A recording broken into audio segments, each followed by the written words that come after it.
My name is Horace. I'm 68 years old, a widower for a decade, and I live alone in Naperville, Illinois. My life was made of routine, silence, and a certain peace that only those who have lived a lot understand. But one day, my daughter Teresa knocked on my door after 10 years away. She thought she could come back as if nothing had happened. But what she didn't know, it's just that I still paid attention to everything, including what she put in my soup. Have you ever felt that something was wrong, even without having proof? That feeling in your stomach that keeps you from trusting, even when the person smiles at you? That's that. When Teresa returned, it wasn't just her presence that made me uneasy. It was the way she avoided my gaze, the exaggerated silence at meals, the too many questions about my health. It was as if the house, once my ally, was trying to warn me of something. In this video, I'm going to tell you how the reunion with my daughter turned into a trap, and how I turned the tables in silence. Because sometimes those who don't speak, he is the one who sees the most. But before we dive into the heart of this story, I need you to know something. My daughter thought I hadn't seen it, but I saw it. I saw every move. I saw when she took the jar out of her pocket. I saw the way she looked around before moving the soup. I saw her hand tremble for a second, and then the cold calm of someone who has a plan. I saw and said nothing. I just changed the bowls. She ate every spoonful as if she were serving justice, but the bitter taste she felt didn't come from the broth. It came from the choices themselves. And even after that, the story was still far from over. What happened next? That's what made me tell you all this today. And if you're here, listening to this piece of my life, I wanted to ask you something simple, from the heart. Leave your like and subscribe here to the channel. It's not just for numbers or vanity, no. It's because this story is not just mine. There are a lot of people who have felt what I felt. That pain of being betrayed by those you created. And perhaps, listening to my story, someone will find the courage to see what has been in front of their eyes for a long time. It was a slight cold on that Wednesday afternoon when I heard the doorbell ring. I had just put away the lunch dishes and was getting ready to sit in my armchair and read a little, as I did every day after 2. I didn't expect anyone. When I opened the door, there she was, Teresa. 2 empty eyes, 2 heavy suitcases, and a silence that screamed louder than any longing. "Hi, Dad." That's all she said. And even with all the history, with all the distance, with everything she had left in ruins when she left, I opened the door. I made a gesture with my hand, not knowing if I was inviting or surrendering. She entered as someone who already knew the land, without asking permission. He put his bags in the corner of the corridor and said he only needed a few days, that she had ended a complicated relationship, that she was not well. I wanted to believe it. I really wanted to, not out of naivety, but because of that remnant of hope that we carry when we love a child, even after he turns his back on us. In the first few minutes, everything seemed neutral. She asked how I was, commented on the cold, on the house that remained the same. And it really did. Since Margaret left, I've kept everything in place. Her armchair was still there. The vase with artificial flowers that she liked, the portrait on top of the fireplace. I lived among memories, it's true, but they were honest memories, good. And suddenly, with Teresa's arrival, those memories began to seem threatened, as if she brought with her a cloud that erased all that was good. On the first day, she slept in the guest room. In the second, he started to reorganize closets without asking me anything. He changed the pots, threw away some spices I used, washed my coats because they smelled like they were stored. By the third, he was already cooking. "Today I make dinner," he said with that smile that never reached his eyes. "Vegetable soup, the same one Margaret did when I came back from duty, exhausted in the army." She remembered that, and that's what chilled me inside. Because the Teresa I met never liked to cook. He never cared about these things, but now she wanted to take care of me. Or he said he wanted to, and I let it. Watched. Her every gesture was calculated, as if she had studied what to do. He spoke softly, called me father, with exaggerated frequency, as if repeating to reinforce a bond that no longer exists. At the church, I met Mrs. Wilkins, my longtime neighbor. "I heard that your daughter has returned, Horace. What a blessing, huh?" I just smiled. I didn't have the courage to say what a blessing for me was the silence that house had before she entered. The peace she brought in her suitcase and let slip right after stepping inside. Do you know what hurt me the most? It wasn't the fact that she left years ago. It was the fact that he had returned, as if nothing had happened, as if I had been erased all this time. 10 birthdays ignored, no Christmas, not a letter. And yet, I took her in, because the house was empty, because the heart of a father.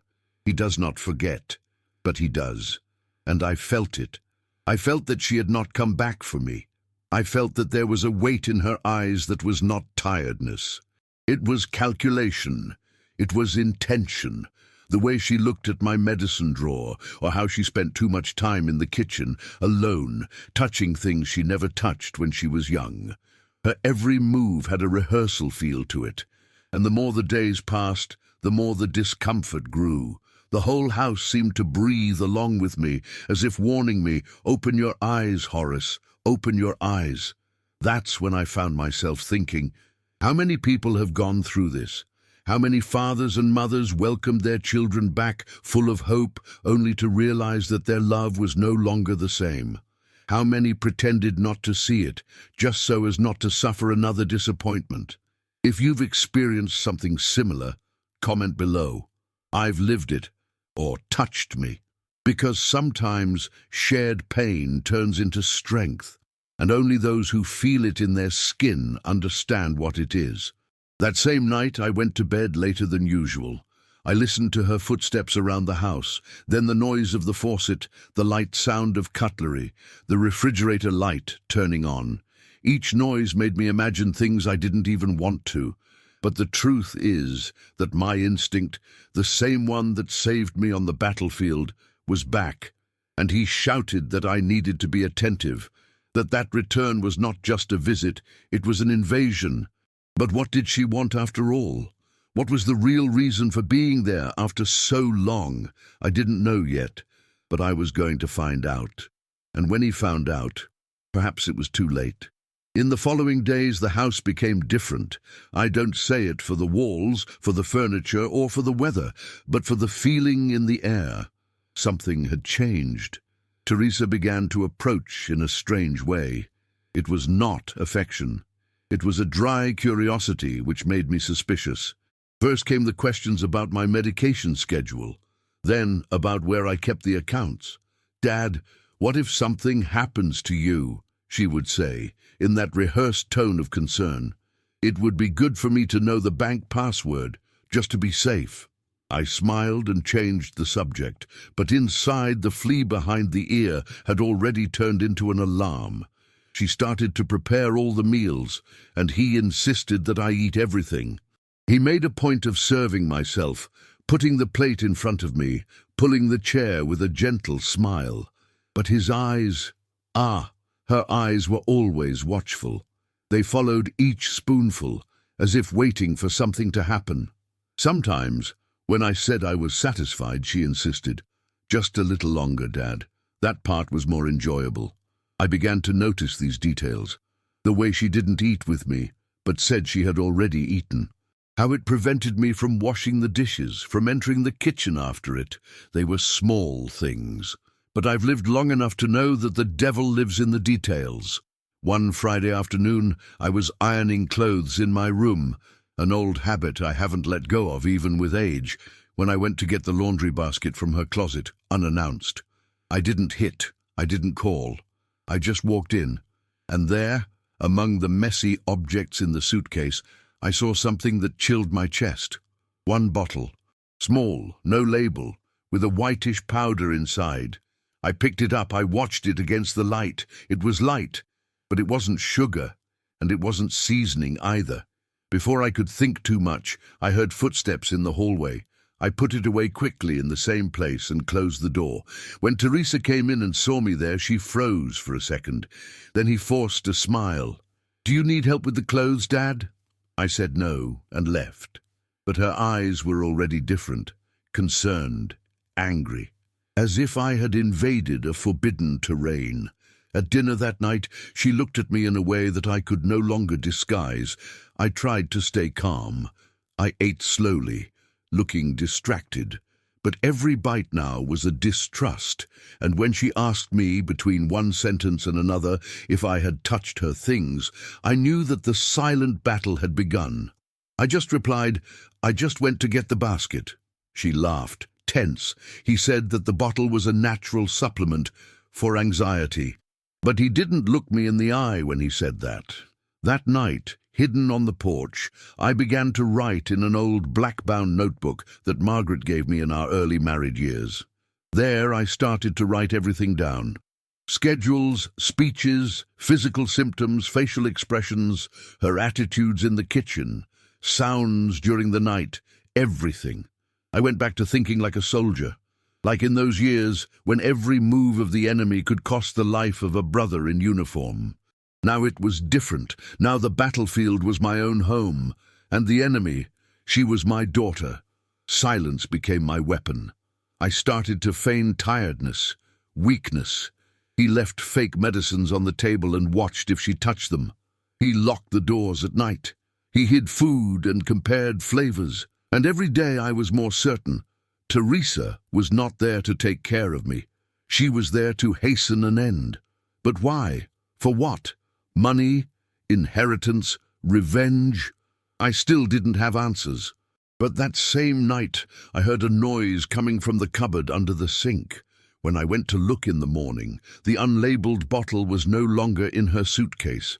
It was inside the cupboard, next to the sweetener, as if he wanted to look like part of the household routine. But it wasn't. It was a bait, a distraction. And I knew that from then on, any misstep could cost me more than a bad night's sleep. It was my life at stake. And she was playing. What would she do when she realized I was seeing everything? That I wasn't that old? That the father she thought was weak? Did you still know how to fight? That night took away my sleep. I stayed there, sitting in the armchair in the living room, listening to the ticking of the old wall clock and reviewing Teresa's every gesture since she returned. Sometimes we think we know a child, but we don't. We know the image he created in his head and confuses it with love.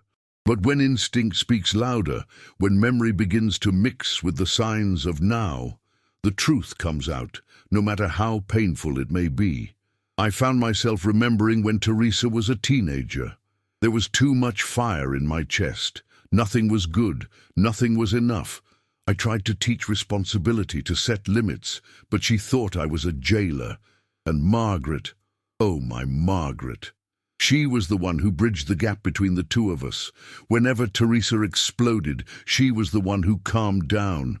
Who said, "Calm down, Horace. She'll understand when she's older." But she never understood, not even when he grew up. The last fight, the one that took her out of here for an entire decade, still echoes in my head. It was a Sunday afternoon. She wanted to go out with an older boy, a strange guy who was always getting into trouble. I said no, that I didn't accept that inside my house. She screamed. He called me a controller, a tyrant. She said I ruined her youth. She threw her clothes into her suitcase and slapped through the door, slamming so hard that Margaret's picture fell off the wall. And she didn't come back. 10 years of silence. 10 years without knowing if she was alive, where she lived, if she ate, if she slept. 10 birthdays of mine without a phone call. Not even when I buried Margaret did she appear. I learned from acquaintances that she was warned, and even so, he chose not to come. And now she was here, making soup and smiling, as if time hadn't taken it all away. But time doesn't take everything, no. Time holds. He keeps it in the corner of his eyes, in his trembling hands, in the silences between one sentence and another. And it was in the silences that I listened to Teresa the most. It has not changed. He just learned to pretend better. Her every step in that house was rehearsed. Each "father" said in a sweet voice carried the same anger I saw in that fight at 18. It was the same look, the same contempt disguised as care. I looked at her and saw a stranger with my daughter's face. I tried to remember the times I carried her in my arms when I was a child. From the afternoons when she slept on the couch and I covered her with the blanket. From the first day of school when she cried, clinging to my leg. All that existed. It was not an invention. But today, it seemed like it had happened to someone else. Because the woman who cooked for me now, who asked so much about my medicines, my passwords, my health, was not the same. It wasn't even a shadow. And that hurt. How it hurt. I spent nights mulling over it, wondering if I had been the mistake, if I was too rigid, too hard. But then, when I remembered the way she left, the way she ignored her dying mother, guilt gave way to lucidity. No, I tried. I gave everything I could. What she did with it was her choice. And now, perhaps she had come back not out of regret, but out of interest. The cruelest thing was not the possibility that she wanted to hurt me. It was her not caring if she got hurt. This kind of coldness is not born suddenly. It comes from afar. It comes from within. And the more I saw her hanging around my objects, my drawers, my kitchen, but I understood. She didn't come to take care of her. She came to harvest. But did she imagine what I was keeping? Did she know that her father before, was it now another man? What if she found out that I was already 2 steps ahead? What would you do? What would he be able to do? It was on a Sunday that everything started to really hurt. Teresa made a beautiful lunch, just like in the old days. Table set, cutlery lined up, white tablecloth with flower embroidery that she took from the back of Margaret's closet, as if she wanted to relive memories that weren't even hers. He made chicken with white sauce, rice, leaf salad, natural grape juice. Everything was very tidy, too much even. She served my plate, put the glass next to it, adjusted my napkin on her lap. And he said, "You deserve special care today, Father." At first, I just thought it was exaggerated. But I ate, slowly, as always, and it was there, right there on the table in the middle of the plate, that I felt the first pang in my stomach. Strong, dry, like a knife being rotated from the inside. Cold sweat ran down my back, and my head staggered slightly. It was not normal dizziness. It wasn't low blood pressure. It was something else. Teresa noticed. He came quickly, asked if I was okay, put his hand on my forehead, said he was going to get some medicine, and he sought. A white tablet without a box, wrapped in napkin paper.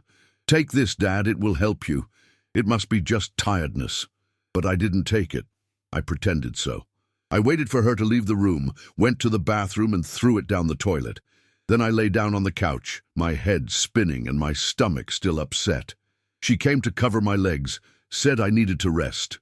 But the way he spoke was not careful. It was control, like he wanted me to black out for a few hours. Maybe to mess with my things. Maybe just to see how the body reacted. There, for the first time, the word appeared entirely in my head.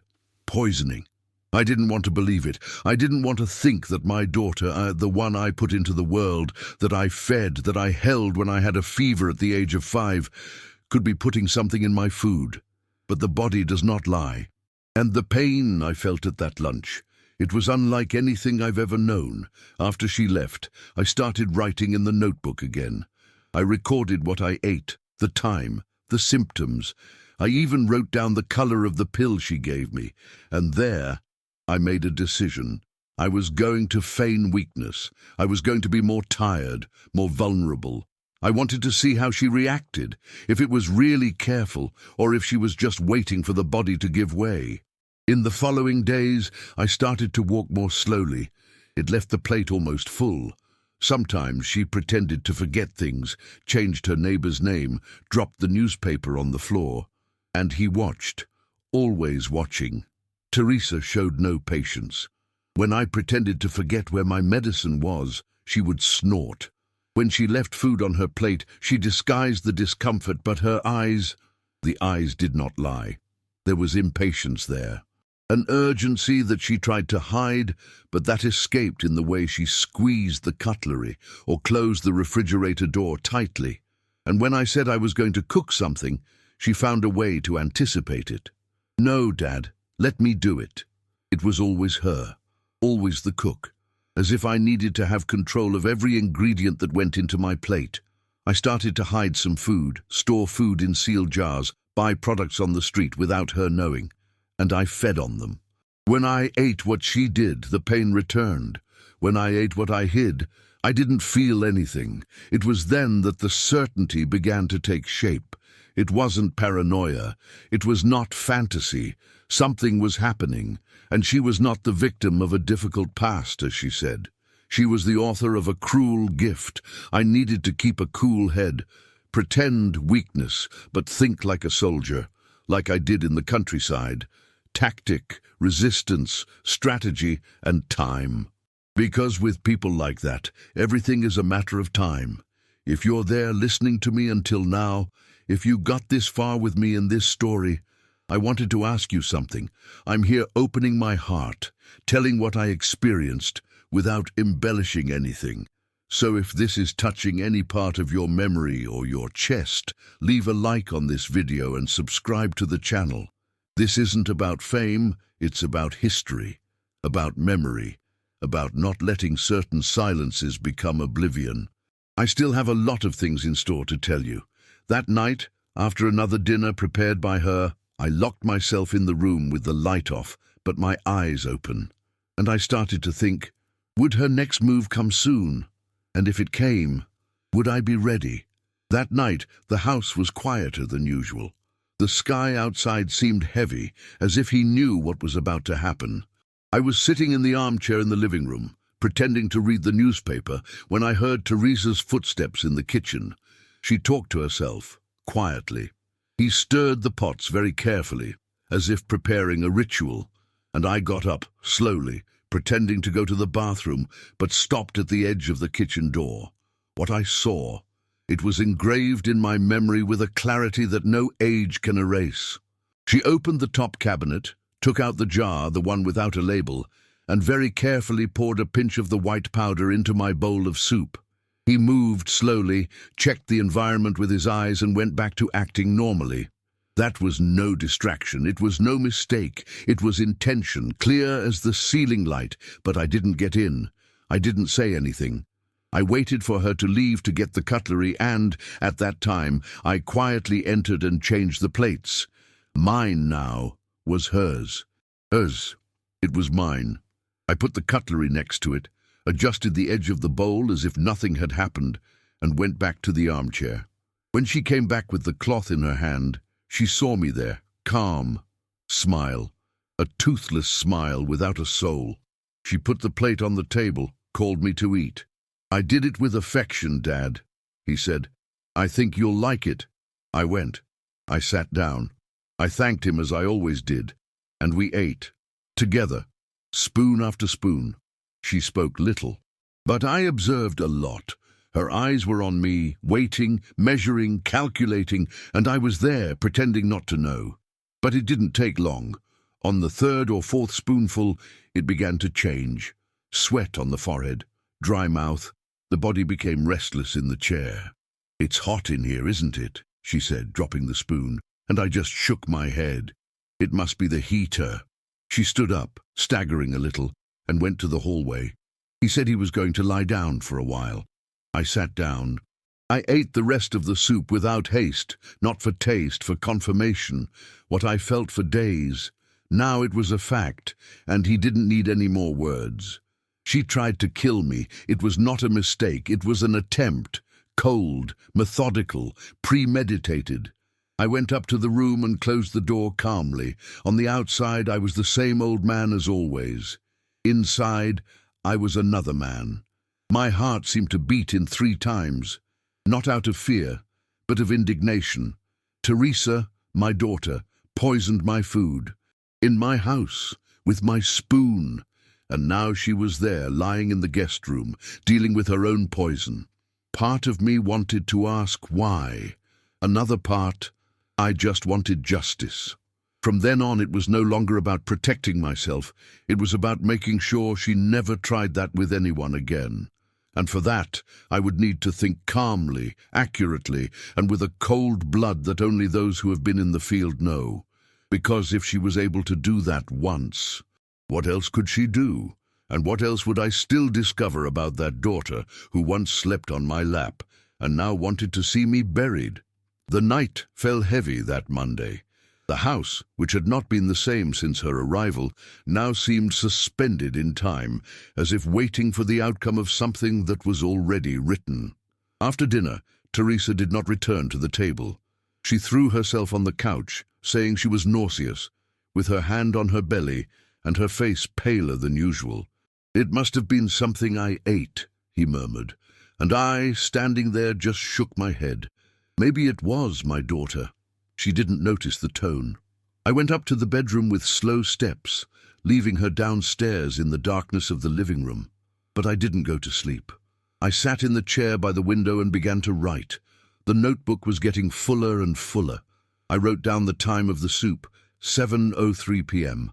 Her symptoms began at 7:21 p.m. Nausea, dizziness, sweating. That was enough for me. I closed my eyes for a moment, but not to rest. It was to remembering the nights when she, as a child, had nightmares and came running to my room. I would get up, hold her in my lap, make a glass of hot milk. He calmed down until he fell asleep. And now the nightmare was her. The sound that cut through the silence of the house was no longer the ticking of the clock. It was her moans downstairs. You could hear it from afar. "Dad," she once called. I didn't get off. I stayed there, steadfast, because there is a pain that we feel is no longer a pity. It is mourning in life. My daughter, the same one I carried on my shoulders when I learned to walk, had tried to kill me. It is not an exaggeration. It is not a figure of speech. It's a fact.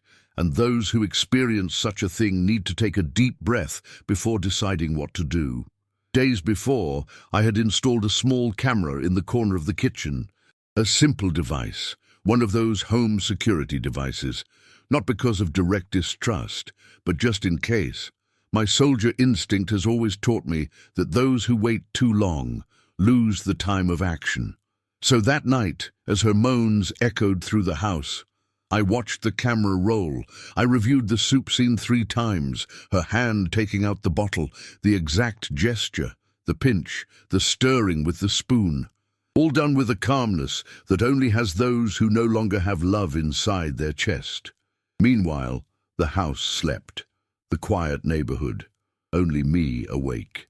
And there, between one written page and another, I understood that it was not time to go to the police yet. Because what she did was serious, but maybe had not been alone. That had a method. There was a rehearsal. Someone taught it or encouraged it. And I needed to know how far the root of this poison went. That's when I decided, the next day, I was going to act as if nothing had happened. He would smile, eat, walk around the house with her, talk as if he were an old man too innocent to understand things. Because only then could I see how far she was able to go and find out what she really wanted. And look, if you're still here, listening to this piece of my story, stay with me until the end, because what happened after that, it was heavier than anything that came before.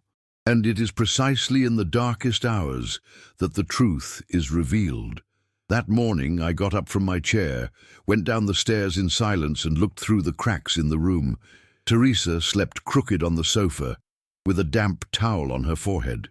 The jar, that damn vial, was thrown next to her purse, as if it was worth nothing else.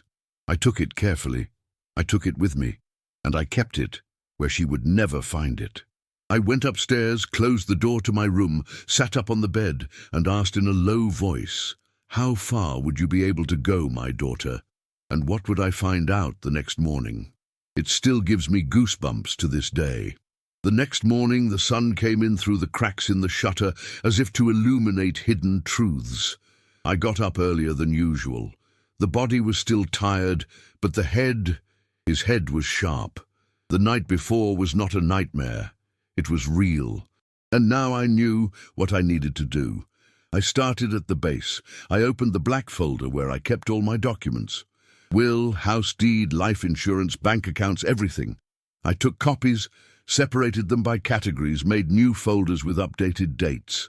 I tore up the old powers of attorney, especially one I had left with Teresa years ago, just in case. I was another man that morning, a man in a state of war. I took my coat and told her I was going to the pharmacy. Lie. I drove to Chicago 2.5 hours without playing the radio. I went straight to the office of my lawyer, Martin Bellamy, a serious, trustworthy guy who had been taking care of my legal affairs for more than 20 years. When I arrived, he received me with surprise. "How are you, Horace?" And I replied, "I need to change my will. Today." He looked me in the eyes and understood that it was not a routine conversation. We did everything there, calmly, but urgently. I took Teresa's name from everything, absolutely everything, each line, each clause. I made it clear that in the event of my absence, the house would be donated to the community church and the rest of the estate divided between 2 veterans' institutions. I left there lighter, but the main thing was still missing, finding out who she was dealing with. It was then that I called an old acquaintance from the church, Sergeant Donald Ray. I told part of the story. He didn't ask many questions. He only gave me the number of Marcus Sullivan, a retired private detective from the Chicago police. I called the same day. Marcus had the voice of someone who has seen the worst of humanity and still gets up early to face a little more. We arranged to meet the next day in a discreet cafe near Union Station. I gave him everything I had, copies of the notebook, photos of the bottle, the recording of the security camera, and a paper with the times when Teresa left home in the last few days. I asked him to follow her tracks. He didn't need to invent anything, just give me the naked truth. I returned home at dusk. Teresa was on the couch reading a book that didn't suit her. When I entered, she feigned surprise. "Where were you, Dad?" "He spent the day out." Smile. I said I went to see some old friends from the battalion. She tried to disguise her discomfort. I noticed that her cell phone, until then left on the table, was quickly collected. There was something there. Something she didn't want me to see, and that only confirmed that her theater was beginning to crumble. That night, I sat with her at the table. I asked questions about childhood, about the school days, about things she herself had lived, or should have lived. And with each answer I saw the mistakes. Dates changed. Places she said she hated, now she said she loved. Her narrative was broken. She didn't remember what mattered, because it never valued. I, on the other side of the table, pretended to laugh, but every mistake of hers was written down in my head as a sign. Time was on my side. Later, I heard her cell phone vibrating twice in a row. Strange schedules. I got up, went to the kitchen to drink water, and saw the blue light flashing on the screen. When I returned to the living room, she was no longer there. Minutes later, I heard the back door opening. Teresa left, in her coat, in a hurry. I looked at the clock. 10:47 p.m., noted. You know, there are times when pain gives way to another type of feeling, a colder thing, but which is also part of love, the need to protect. Because even when blood betrays us, we still want to understand before condemning. He still believes that there may be some explanation, and when the explanation doesn't come, when everything points to a single truth, that the person who should love you the most actually wants to see you disappear, it is a pain that no one forgets. If you've ever been through something similar, if someone who was supposed to protect you turned their back or hurt you, comments below. It can be a, "I know how it is," or an, "I understand you." Sometimes, a small comment holds the pain of someone bigger than the world. That night, when she came home and went straight upstairs to her room with a strange smell of cheap cigarettes and sweet perfume, I knew there was someone else in this story. And if there was another name in this plot, I was going to find out, and when he found out, It was going to be the beginning of the end for her. 2 days later, I received a brown envelope without a sender, delivered in the morning to the newspaper. I picked it up carefully, without opening it there on the balcony. I waited for Teresa to leave for another one of her strange walks. She said she was going to the market, but she didn't even take the bag, and went straight up to the room with that envelope in my hands. I sat on the edge of the bed, took a deep breath and opened it. Inside there was a dossier, thick paper, organized by dates, photos, copies of messages and bank records. At the top, the name Hubert Klein. I had never heard of it, but as I turned the pages, my stomach turned too. Hubert was a scammer, a slippery fellow. He had already been investigated for using women as pawns in schemes against the elderly, especially family members. According to the report, he and Teresa met every week at a cheap motel near the interstate. The investigator wrote in firm handwriting, "She is in debt. It has records with loan sharks in the north side of Chicago. She seems desperate. It is trying to speed up the receipt of the inheritance." I felt my chest hurt, but it wasn't physical. It was a kind of pain that only a father knows. The pain of realizing that she raised a daughter who one day smiled with her baby teeth dirty with chocolate, and now he poisoned soup to advance inheritance. I looked at the ceiling. I remembered Margaret. If she saw that. If you knew what our daughter has become. Margaret trusted Teresa so much. He always said, "She'll find her way, Horace. You just have to give it time." Well, time passed, and the path she chose, it was dark, cold, and dirty. I stood there with the dossier in my hands, as if it were a sentence letter. I couldn't move, just think. I tried to find where I went wrong. Was I too strict? Did my discipline push you to do this? Or has she always been like this, and I didn't want to see? We raise children like someone who plants trees. But sometimes inside, the root is already rotten. And there, on that cloudy afternoon, in that house where every corner keeps an ancient silence, I cried. For the first time since Margaret left, I cried. It wasn't a loud cry. It was that kind that runs slowly without making noise, just burning inside. An old man's cry, who saw war, who buried companions, who survived everything, except the betrayal of his own daughter. That was what hurt the most. It was not the fear of death. I had faced death head-on many occasions. What hurt was knowing that Teresa no longer wanted my forgiveness, nor my affection. She wanted my end as a means, as a shortcut, as a gateway to a bank account. And the worst, she was not alone. There was Hubert behind it, a smiling ghost, manipulating every step. I closed the dossier carefully and kept it in the false back of the cupboard, along with the jar and notebook. It had everything. There was proof, it had dates, there was a reason, but there was still no answer, because even with all that, I still wanted to understand. I wanted to know how far she would go. And the hardest part, why did she do this to me?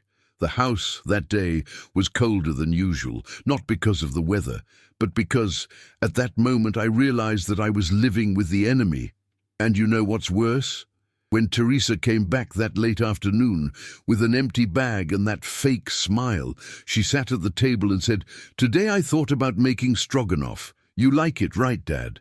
And I just looked at her and said, "Yes, I do, my daughter." But inside, I was already preparing something else, because if there was a game going on there, it was time to turn the board. And when she found out what I had in my hands, it would be too late. That night I didn't sleep, not because I had insomnia or body pain, but because my soul no longer fit inside the skin. I sat in the armchair in the living room with the open folder on my lap and stayed there for hours, staring at the old picture of Margaret on the wall. The light of the lamp was dim, yellowish, but it illuminated enough to remind me of who I was, who we were. 40 years of sweat, discipline, economy, construction. Brick by brick, this house was erected with the strength of 2 arms and the hope of 2 hearts. And now, A daughter and a scoundrel were trying to turn all this into an early inheritance, in prize for a death that hasn't even happened yet. Margaret trusted me, and I needed to honor that trust. I knew Teresa wasn't acting alone. Hubert Klein was an experienced manipulator. He knew where to poke. He knew how to plant ambition in the hearts of others. And my daughter, as hard as it is to say, was no longer that girl with the braid and scraped knee. She was a grown woman, made but broken. That morning, every second was a new brick in the wall I built inside me, a wall against fear, against naivety. And there, looking at the silence of the house, I understood I couldn't wait any longer. If I crossed my arms, they would win. If I trusted an apology, they would finish what they started. The difference between a mistake and a crime is in the intention, and their intention was clear. So I took my old campaign notebook, the one that accompanied me in the days when radio was the only ally in the enemy camp, scratched, worn, but still firm. There, between notes on military strategy, I began a new plan, a civil, emotional, legal plan, but as precise as an ambush. I listed schedules, weaknesses, speech contradictions, behavior patterns.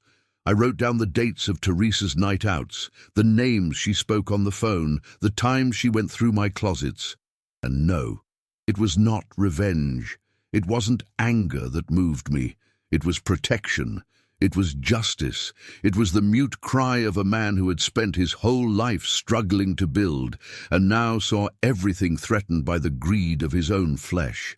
I needed to act, but without violence. No scandal. With intelligence, with strategy, because criminals expect gunshots, but they don't expect letterheads. In the middle of the night, I got up, went to the garage, and opened the toolbox. Inside, hidden under a false board, I took a pen drive that I had kept since the days of the battalion. I recorded the images from the kitchen camera, scanned Marcus's dossier, put everything together in organized folders. I also made physical copies and left them hidden in 2 different places in the house. If something happened to me, someone would find it. At 5 in the morning, I sat back in the armchair. He was exhausted but firm. For the first time, I didn't feel afraid. No doubt, I felt determination. And that feeling, it tastes like metal. Armed silence. It's a kind of strength that is only born when everything you loved is at risk. If this piece of my life can become a mirror or a hug for someone, help me carry it forward. Like and subscribe here to the channel. It makes more difference than you think. It's not for me. It is for those who, like me, feel that they are alone facing something that seems impossible to explain. The next day, when Teresa woke up to see me in the kitchen, already dressed, making my own coffee, something she had been trying to avoid for weeks, she looked suspiciously. "Did you sleep well, Dad?" he asked, craning his neck. And I replied with a calm smile, "Sleep, no, but to think I thought a lot." She froze for a second, but he disguised it. He offered to prepare my dish. I refused gracefully. He said he felt like eating out, and there I saw her eyes narrow just a little. Warning sign. I had moved her rhythm, and that would be just the beginning, because the next step in my plan, it would involve Hubert himself. And when he appeared, then yes, the masks would fall. It took me 4 days sewing every part of my plan. Nothing impulsive, nothing done in the heat of the moment. My every move was coldly calculated, like in the Thursday chess I used to play with Pastor Coleman in the church hall. I started with the tests. I spent hours reviewing the videos from the cameras I installed, one in the kitchen, the other very discreet on the living room shelf. In silence, I saw the jar being stirred more than once. I saw Teresa talking to herself, looking at her cell phone, and then looking towards the corridor as if waiting for a signal. I saw her picking up mail from me, opening envelopes secretly, and then tearing it up before I saw it. Everything recorded, all with date and time. I captured the most important images, printed specific frames, organized them in an envelope marked visible. The suspicious messages, I got those in another way. One night when she forgot her cell phone unlocked on the living room table while she went to take a shower, I took advantage of it. I took pictures of a conversation between her and a number saved as H. The messages were short but clear. He doesn't suspect it. I need more time. Trust me. I wrote everything down in the notebook. Hour, day, situation. Every time I felt sick. Every time she insisted that I eat something. Each time he offered me help with medicine or suggested that I take a look at my bank account because something seemed off. With all this in hand, I hit the road again and returned to Chicago. I went straight to the building where Emily Carter's office, my lawyer for more than 15 years, is located. Emily was always quick, direct, and sensitive. When I entered her office, she noticed my different countenance. "Serious trouble, Horace?" And I just said, "Watch this." I put the USB stick in front of her. She plugged into her laptop and pressed play. He was silent from start to finish. When he finished, he took off his glasses, took a deep breath, and said, "Let's solve this, now. We have done the complete revision of the will. We remove any mention of Teresa. We change beneficiaries. We leave everything under the management of a legal fund of her own firm, with clauses that require criminal verification of any applicant. We also revoke, in writing and with a notary's record, any permission previously given to her." Emily explained to me that what Teresa and Hubert were trying to do could indeed be framed as attempted premeditated homicide with patrimonial motivation. But I still needed to tie more ends. That's when she called an old contact, Detective Reynolds, from the Illinois State Financial Crimes Unit. He sent the videos by email and asked for urgency. He replied in less than an hour, "Start monitoring. If that's what it seems, we'll take action." Emily came back to me with the serious look of someone who has seen a lot of ugly things in life. "You're dealing with dangerous people, Horace, but your calm will be your weapon." On the way home, I stopped at a West Loop coffee shop and met Marcus Sullivan, my detective. I handed him a copy of what Emily had written and formalized, in writing, the authorization for him to follow Teresa and Hubert. Coffee shops, parking lots, motels, whatever he can get, with recording, with date, with image. Marcus wrote everything down, said he would start that same afternoon. I went back home before she arrived. When Teresa entered, I asked if she had managed to find the special sauce she wanted to buy for dinner. She said yes, that she found it in a small market.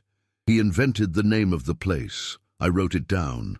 Marcus would later tell me that she had gone straight to a cafe where Hubert was waiting. They stayed there for almost an hour, then left in separate cars. But this, it was later.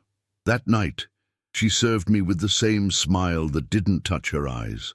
As I ate slowly, without taking my eyes off her, I noticed how everything about her was rehearsed. The way to straighten the bangs, the soft tone when he called me Dad, the questions about my sleep, the false concern with my blood pressure. As if at any moment she expected me to black out there, in front of her.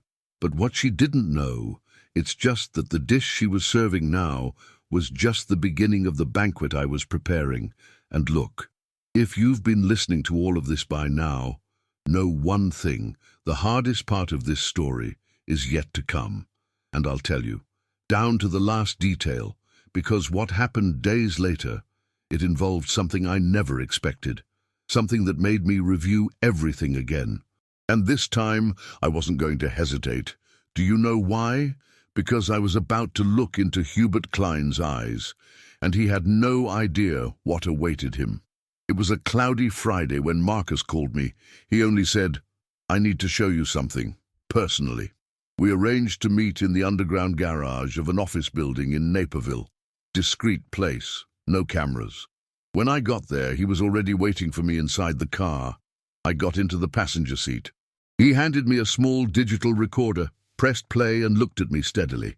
The sound began with hisses, then voices, first Teresa's, then that of a man I could only imagine to be Hubert. It takes time. It looks like it's made of iron. Hubert laughs and replies, "Increase the dose or go for plan B. Wet stairs, open gas, you choose." The blood ran cold in my body. I stood there, listening to my own daughter plan the way she was going to take me out of the scene, like someone who chooses the menu of the day. She complained about the weather, saying that the old man should have been gone weeks ago, that no one could stand that silence anymore. And then came the part that hit me like a bullet. She said, "Mom only stayed with him because of the house, because of the money. I grew up seeing that, and now it's my turn." That was more than betrayal. It was an earthquake inside my chest. A Margaret, my Margaret. She never loved for interest. He never endured lies. If she were alive to hear this, maybe her heart would break like mine broke at that moment. Marcus turned off the recorder. He looked at me, waiting for some reaction, but I didn't say anything. Not there. I just lowered my head and closed my eyes for a few seconds. When I spoke again, it was just to say, "They won't touch anything I've built, not even with clean hands, not even with the dirty ones." I went home without saying a word. I sat in the same place as the night before and stood there, staring at the wall clock. The hands followed, as they always had, but now every second seemed more precious, because I knew what I was up against. It was no longer just poison in the soup, it was poison in my own family's blood. And you know, there are certain memories that cling to us like rust, and as much as we try to pass the time on top, they don't come out. That kind of memory that mixes with the smell of the house, with the creaking of the floor, with the last song that played on the radio. I think everyone has one of those, a memory that hurts, but teaches, that breaks, but reveals. If you have a memory like that, those that marked forever, for better or for worse, tell me in the comments. It can be a gesture, a phrase, a choice that changed the course of everything. I'll read it, because stories like this need to echo. We can't keep everything alone. I went back to my plan with a clarity that I never had before. Now, more than proof, I was sure. Hubert was the mind, Teresa the hand, and they were both ready to act again if I faltered. But I wasn't going. Now it was up to me. And I had an asset that they would never have: memory, discipline, and time. Because the next move would not be theirs. It would be mine. At breakfast that Saturday, she looked dejected. Her skin was a little paler than normal, her eyes sunken, her hair tied up in a hurry, like someone who slept badly, or not at all. He placed the mug of tea in front of me with trembling hands, and smiled in that way that does not convince even a child. I knew what she had taken. I knew what she felt. It was the same unease I felt weeks ago when the natural supplement fell into my food. Only now, it was she who carried her own poison in her body. I waited for her to sit down. I took a sip of my coffee, wiped my lips with my napkin, and said calmly, without raising my eyes, "Teresa, what did you put in my soup yesterday?" The silence was immediate, the kind of silence that hurts the ears. She froze. He looked at me with that barely disguised fright, and then let out a dry, nervous giggle. "What is this talk, Dad? Do you think I'm poisonous now?" He pretended to laugh again. He lowered his eyes. He stirred the spoon, and he tried to change the subject. "You've been watching a lot of movies." But I kept looking at her, without accusing, no blinking, only letting the weight of silence do the work that a complaint would not do. She began to justify herself, to speak quickly, to say that maybe it was some strange spice she bought in the Indian market, that it could have passed its expiration date, that she had no intention of harming anyone. I just listened, observing every gesture, every deviation of the gaze, every misplaced comma. I wrote everything down later in my notebook. That was not just a dialogue, it was a confession wrapped in panic. When we finished, she got up too quickly. He said he was going to lie down for a while, but before that, he looked at his cell phone as if running for breath. And I saw it. I saw when she entered the room, closed the door and started talking quietly. I leaned my chair against the wall and listened carefully. He asked about the soup. I don't know what he knows. It's weird. Very calm. Her voice trembled. And that was the confirmation I needed, Teresa was not innocent, she was not manipulated, she was not blind. She was inside, up to the neck. I wrote down the time, the tone of the voice, the exact words, and I let the rest of the house plunge into absolute silence. I locked myself in the office. I turned off the lights. I left the doors closed, my steps light, my presence almost invisible. From time to time, I heard her footsteps down the hallway. First slow, then accelerated. The office handle turned twice, but I didn't open it. He pretended to hit, called. "Dad? Is everything okay there?" I didn't answer. I left her in the void, because emptiness sometimes reveals more than 1,000 words. Through the camera in the room, I saw her walk in circles, fiddle with her cell phone, open the refrigerator, and close it without taking anything. She was panicking, and it wasn't because he was to blame. It was because, for the first time, I didn't know how much I knew. I lay down on the sofa in the office and closed my eyes for a few minutes, just to recover energy. Because what I was about to do required coolness, and a coldness that I had only felt in the war. Teresa didn't have dinner that night. He said he was not hungry.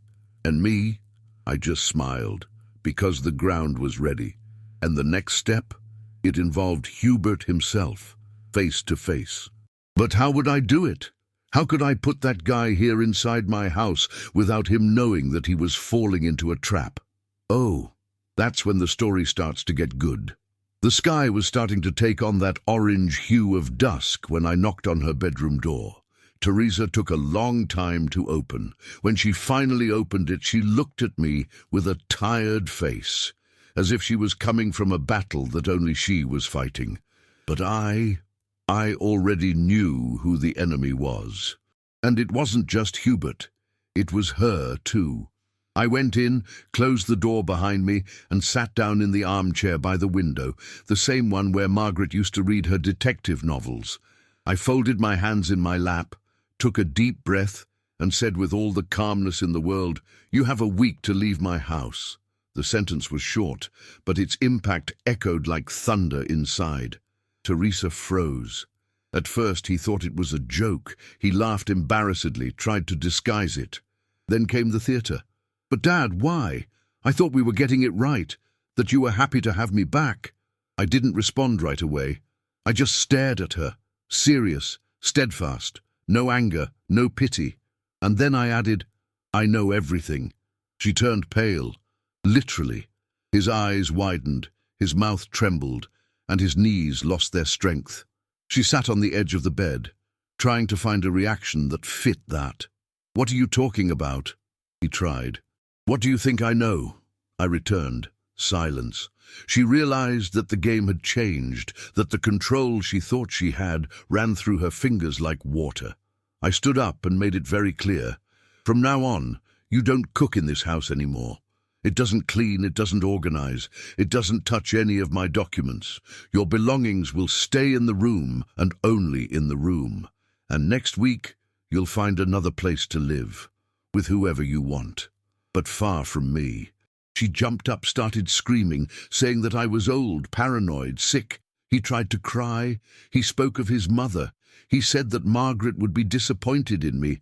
And that's when I saw in her eyes the same emptiness I saw the day she left, at the age of 18. The same absence of truth, the same coldness disguised as drama. Only now, older, more trained, more dangerous. I approached and said, without raising my voice, "You can continue acting, but the stage is now different. And the audience, Teresa, it's much bigger than you think." I left the room and closed the door. In the hallway, I listened as she picked up the phone and called. The door wasn't as thick as she thought. "He found out, Hubert. I don't know how, but he knows. We have to act soon." His voice on the other end came muffled but clear enough. "Then finish this, before the old man complicates everything." I wrote down the time, the tone, the choice of words. Everything became proof.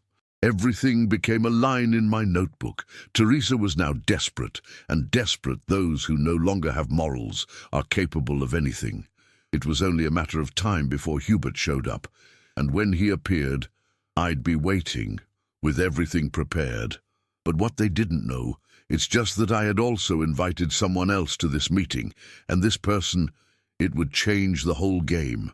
2 days later, just before noon, the electronic front gate opened with a dry mechanical sound that seemed to announce something dark. I already knew. I was waiting.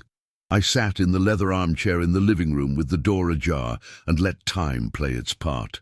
Teresa entered first with her shoulders tense and her face closed. Behind her came Hubert. It was the first time I had seen him in person. Cheap suit, too strong perfume, rehearsed smile. The kind of man who smiles with his teeth, but his eyes only see dollar signs. "Mr. Horace," he began, opening his arms as if this were a business meeting. "We are here to resolve this amicably. I think there was a misunderstanding." I didn't move. I just looked at him and waited. Teresa stood by the door, nervous, biting her lips. Hubert got closer, looked around the house as if he were already telling what he was going to renovate first. "Look, we know you've been confused lately. It could be age, right? Nothing out of the ordinary. Teresa commented on her health." He smiled as if stepping slowly before sticking the knife. And then he took a briefcase from the briefcase he was carrying. "These documents here are already ready. All that's missing is the signature. We transfer the property quickly. You receive an amount in your account without a headache." Teresa didn't say a word. I just watched. That was no longer an attempt. It was the execution of the plan. She was no longer hesitant. I was just afraid of running out of time. "I'm not going to sign anything," I said finally, my voice steady and low. Hubert gave a short laugh. "With all due respect, Mr. Horace, you don't have much choice." "Ah, but I do," I replied. "I have more choices than you think, and more eyes on this house than you think." He turned to the side, confused. "What do you mean?" Teresa began to become restless. "Dad, you're exaggerating. We just want to avoid a scandal. You may end up embarrassing yourself." I got up slowly, like someone who gets up after a long game of chess. I looked at both of them and said, "I don't know if you know, but this entire conversation is being recorded."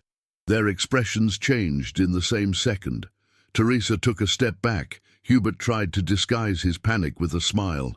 "This is illegal," he said. "No, it's not," I replied. "The house is mine. The cameras are on the walls. And this meeting, it was recorded from the minute you entered." He tried to compose himself. "This will not hold for long. Justice has already been warned," I cut in. "And if you think this house no longer has an owner, it's because you underestimated the wrong man." Teresa looked at me with a mixture of pain and fury. I noticed she still had a part, deep down, that recognized the father who raised her. But that part, she was silenced out of greed. And there are things that we live and keep, but maybe by telling, we help another heart to breathe. Enjoy this video and subscribe, and let's make this story reach those who need it. Sometimes the truth of one can be the mirror of the other. Hubert put the papers away angrily, said I would regret it. "This is not going to stay like this," he threatened. "I know," I said, staring. "It will get worse. For you." They left, slamming the door. But what they didn't know, the next visit was already scheduled, and this time, who would come? He wore a badge on his chest. When they left, slamming the door that day, I remained seated in the armchair for long minutes, feeling the weight of the air in the house change. It was not fear, it was preparation. The sensation that a soldier knows well, silence before action. And I knew that, after that visit, Hubert was not going to back down. Neither did Teresa. Bad character does not give up easily when he smells money. So the next morning, I checked all the cameras, checked the security system, lined up the evidence in 3 different folders. One for the police, one for the lawyer, and the third for Detective Reynolds. Everything separated, dated, organized. The house was too quiet, and that stillness cut through the air like a blade. The light rain hit the roof, and every drop seemed to mark the countdown to the end of that game. The afternoon had barely begun when I heard the gate open again. No bell, no warning. Hubert entered first, this time without a smile. Teresa followed behind, more nervous than before, clutching her purse to her chest as if holding a secret about to explode. He came with long, aggressive steps, thinking that the scare was a weapon. "Enough, Horace, let's solve it now. You're going to sign it." He placed the fake papers on the coffee table as if they were a sentence. Teresa repeated in an almost rehearsed tone, "It's better for you, to avoid embarrassment." I stayed there, calmly seated, watching, evaluating, the smell of Hubert's strong perfume mixed with the old smell of wood.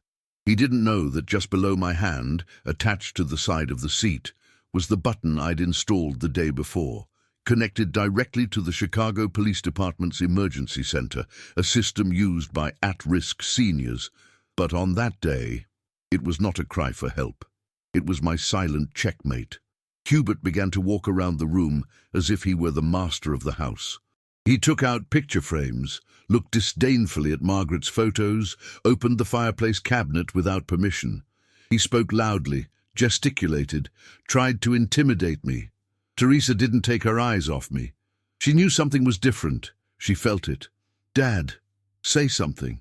Don't do that to us." I just looked up and replied, "You've done this to me, Teresa. Now I'm just returning the silence." Hubert lost his temper. "Sign these papers now or—" I pressed the button, slowly, discreet, precise. It was such a small movement that no one noticed. And it's funny, there are moments in life when the lightest gesture carries the weight of 100 decisions. "You know," I said as he tried to continue the threat, "sometimes we spend our whole lives thinking that noise is what solves everything, but it is silence that determines the end." It was a simple sentence, but loaded with everything I had experienced until then. One of those truths that only age puts on our lips. And if you've been with me this far, hold on tight, because what happens next is the kind of turn that we never forget. Sometimes justice comes quietly, but when it arrives, everything changes. It was then that Hubert stopped. He looked around. "What is this noise?" he asked. But there was no noise. Only lights reflecting off the windows of the room seconds later, bluish, quick flashes cutting through the silence of the street. Teresa ran to the window and, when she saw the cars parking, her expression collapsed. Hubert tried to react. "This is invasion. Did you call the police?" He took 2 steps towards the back door. But when he opened it, he found 2 police officers positioned, guns down but firm. Detective Reynolds walked through the front door as if visiting an old friend. "Mr. Horace, are you all right?" I got up slowly, handed him the USB stick, the document folder, and the printed recording. "It's all here." Hubert tried to protest, started screaming. Teresa cried, saying it was a misunderstanding. But her words no longer had force. What weighed there were the evidence, the dates, the videos, the messages, the false documents that Hubert still held in his hand as involuntary proof. Reynolds looked at me and then at them. "As of this moment, you are detained for attempted fraud, conspiracy and—" He paused, watching the jar I placed on the table. "Suspicion of attempted murder, and everything that came after. It was as quiet as my plan. Their silence, silence of the house, silence of the truth taking hold. But make no mistake, the most difficult moment, and also the most necessary, was yet to come. Because there was one question left that no one could answer for me. And this question, I would have to stare, looking into my own daughter's eyes. And what she said when she finally stared at me, well, that changed everything. It was seconds, but it seemed like hours. The image of the 2 of them handcuffed in my own living room, the same place where Margaret and I celebrated birthdays, heard laughter, made plans, had a weight that I wish on no one. Hubert, with his wrists pinned behind his body, was still trying to maintain the posture of a safe man. But the sweat running down his forehead gave it all away. He would scream, spit words that didn't make sense, try to accuse the police of abuse, say I was plotting against him. A criminal accustomed to manipulating fragile women, but unable to deal with the naked truth. Ja Teresa. Ah, Teresa. This one didn't scream, cried, but it was a strange cry. A cry that did not ask for forgiveness. It was crying of despair for having been caught. Not because I made a mistake. She tried to approach me, but the cops held her down. Dad, I can explain. I did it because... And her voice dissolved like dirty water on the floor. I didn't answer. I just looked. And sometimes, silence is the only possible response when love slowly dies in the hands of those who promise to take care of it. Detective Reynolds read their rights with a calm that contrasted with the emotional chaos of the scene. You have the right to remain silent. Everything you say can be used against you. Hubert waved his handcuffs in denial, spitting insults. Teresa trembled. And me? I was standing there with one hand resting on the back of the seat, feeling a deep pain, but also a dignity that I had not felt for a long time. Because at that moment, I understood. Justice does not scream. Justice does not run. Justice walks to the center of the room with firm steps, accompanied by evidence, documents, witnesses, and a silence that weighs more than any weapon. Over the next few days, the house was strangely crowded. Police coming and going, gathering evidence. Marcus brought updated reports, photos of Teresa and Hubert's meetings, recordings he had obtained with micro-cameras positioned in the West Loop, records of suspicious transactions. Emily, my lawyer, arranged everything with the precision of a surgeon. Each test had a date, time, context. Each of Teresa's lies had a video denying it. Every word of Hubert had a document proving otherwise. Thus, when the state prosecutor took over the case, the police report was already more than 80 pages long. A complete chronology of the crime they tried to commit. In court a few days later, both were formally charged with attempted murder, conspiracy, document forgery, financial fraud, and home invasion. The judge authorized preventive detention. Hubert tried to get up, scream, but was pushed back into his chair by the officers. Teresa sobbed without tears, lost, trying to find me with her eyes as she was escorted. I didn't look down. I didn't turn my face away. I just accepted that the woman in front of me was no longer the daughter I raised. When the case broke out in the local media, I was taken by surprise. The ABC 7 Chicago reporter was in front of my house before I even opened the door in the morning. Headlines appeared on television. Evanston scammer arrested after attempted murder. Daughter conspires to seize property from elderly father in Naperville. Repeat offender acts again. Victim records everything.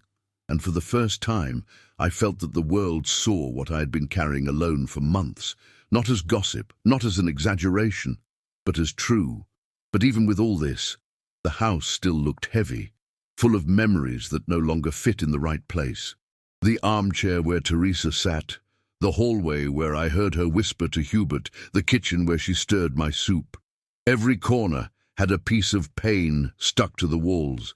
And yet, there was something in me that murmured, "You're not done yet, Horace. There is still one last step to go." And it was really missing, because before I could move on, I needed to face one last truth. A truth that was not in the documents, nor in the videos, nor in the recordings. It was in it. And in the question I hadn't asked yet, the question that would change the course of everything. And when I finally asked that question, her response was nothing like I imagined. I remember that late afternoon well. I sat on the porch, as I did in my early years here in Naperville, when Margaret was still alive, and let the cold autumn wind beat down my face. The trees were starting to yellow.